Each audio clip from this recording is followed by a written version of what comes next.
भाऊ काय सांगाल, जालना जिल्ह्यासह राज्यभरात काही किशोरवयीन मुली हरवण्याच्या प्रकरणात वाढ झालेली आहे, काय वाटतं या प्रकरणासंदर्भात?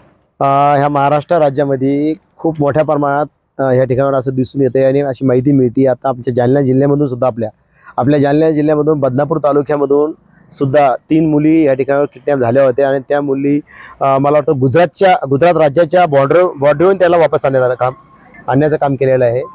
आणि हे खूप मोठी घटना आहे. आणि अशा घटनेवर जर गृहमंत्री त्याला जे गुप्त हेड असते त्या गुप्त हेडच्या लोकांनी सुद्धा याच्यावर बारकाईने लक्ष करून याची तपास करायला पाहिजे. आणि या जालन्यामधून जर मुली गेल्या असतील आणि आता परत या ठिकाणावर भीतीचं वातावरण ग्रामीण भागामध्ये शहरी भागामध्ये निर्माण झालेलं आहे. लेकरं शाळेत पाठवायला सुद्धा पालक घाबरत आहेत. आणि पोलीस प्रशासक इथला गृहमंत्री जे असेल ह्या गृहमंत्र्याला सुद्धा आम्ही या ठिकाणावर वंचित बहुजन आघाडीच्या वतीने आवाहन करतो की तुम्ही ताबडतोब जे बी गुप्त हेड लोक असतील त्याच्यावर तुम्ही लक्ष घालावा आणि त्याच्यावर आळा घालायला पाहिजे. त्याच्यात तुम्ही चौकशी करायला पाहिजे, माहिती घ्यायला पाहिजे की नेमकं काय चाललेलं आहे. आणि ह्या कोणत्या ज्या मोठ्या मोठ्या टोळ्या या शहरामध्ये घुसू राहिल्यात राज्यामध्ये मुंबईमध्ये मोठ्या प्रमाणात चालू आहे आणि याच्यावर कोणीही बोलायला तयार नाही.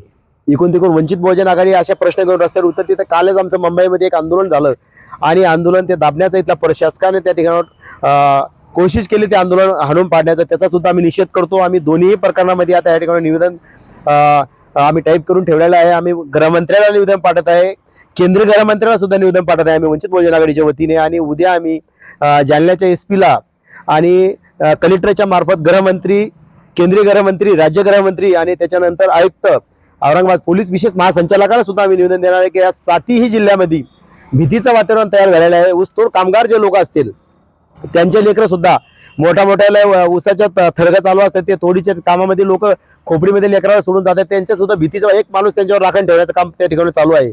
म्हणजे पोट भरण्यासाठी जे जाणारे लोक आहे तर ते लोक सुद्धा घाबरेला आहे. आणि इथं सुद्धा पालक जर लेकराला शाळेत घालायला, आता काही गावामध्ये अशी परिस्थिती आहे की 6-7 किलोमीटर शाळा आहे आणि तिथं लेकरं जर पाठवायचे असेल तर भीतीचं वातावरण या ठिकाणी निर्माण झालेलं आहे. याचा आम्ही निषेध करतो आणि आम्ही जिल्हाधिकाऱ्याला उद्या निवेदन देणार आहे, SP ला उद्या भेटणार आहे.